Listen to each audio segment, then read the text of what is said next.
आम आदमी पार्टी पूरी शिद्दत के साथ,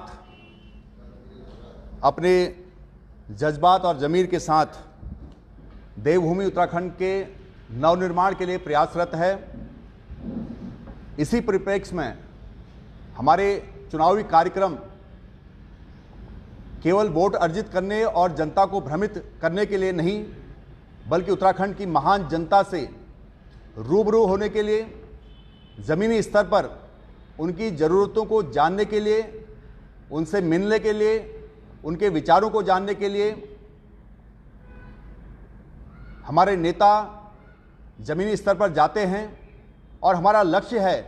कि हम उत्तराखंड की जनता के सभी मुद्दों को अपने मैनिफेस्टो में समाहित कर पाएं, सभी अवधारणाओं को अपने संकल्प पत्र में समाहित कर पाएं। और इसी परिप्रेक्ष्य में कल हमारे नेता दिल्ली के उप मुख्यमंत्री श्री मनीष सिसोदिया जी का उत्तराखंड दौरा था।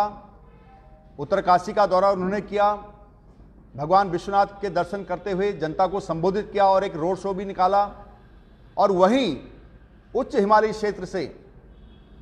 उत्तराखंड के पवित्र धामों में से एक धाम गंगोत्री धाम से हमारे मुख्यमंत्री के चेहरे कर्नल कोठियाल जी के उम्मीदवारी की घोषणा हुई, जो हमारे इन इरादों को प्रकट करता है कि हमारी पार्टी इस उत्तराखंड को विश्व की आध्यात्मिक राजधानी बनाने के लिए कितनी संकल्पबद्ध है। हमने जहां एक ओर भारतीय जनता पार्टी और कांग्रेस के लोग जो पर्वतों से पलायन का राग अलापते हैं और खुद पहाड़ों से पलायन करके मैदानों की सुरक्षित सीटों पर चुनाव लड़ने की जुगत भिड़ाते हैं, वहीं आम आदमी पार्टी ने अपने मुख्यमंत्री के चेहरे को सुदूर हिमालयी क्षेत्र से, गंगोत्री धाम से डिक्लेयर करके जता दिया है कि आम आदमी पार्टी के इरादे क्या हैं। साथियों, जब आध्यात्मिक राजधानी की बात आती है, जैसे कि हमारे माननीय अरविंद केजरीवाल जी ने कहा था अपने दौरे में कि हम उत्तराखंड को विश्व की आध्यात्मिक राजधानी बनाएंगे, तो उस परिप्रेक्ष्य में उत्तराखंड का हृदय हरिद्वार की बात करे बिना आध्यात्मिक राजधानी का सपना साकार नहीं हो सकता है। देवभूमि उत्तराखंड को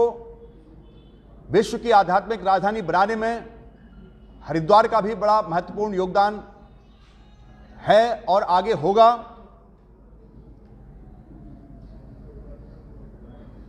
तो इसलिए हरिद्वार की जनता से मुखातिब होने के लिए, हरिद्वार की जनता के दर्शन के लिए 21 नवंबर को लीडर ऑफ द लीडर्स हमारे आदरणीय श्री अरविंद केजरीवाल जी हरिद्वार पहुंच रहे हैं, जहां पर वो एक रोड शो कार्यक्रम में भाग लेकर प्रेस वार्ता भी करेंगे और हरिद्वार की महान जनता के दर्शन के साथ साथ अन्य जो उनके आगे के कार्यक्रम हैं वो भी आपको विस्तार से बताए जाएंगे। तो 21 नवंबर को आदरणीय अरविंद केजरीवाल जी हरिद्वार दौरे पर आ रहे हैं, जहां पर उनका रोड शो होगा और पत्रकार वार्ता को संबोधित करते हुए कई महत्वपूर्ण मीटिंगों में श्री अरविंद केजरीवाल जी भाग लेंगे। आप इस प्रेस वार्ता के लिए आए, आपका बहुत बहुत धन्यवाद।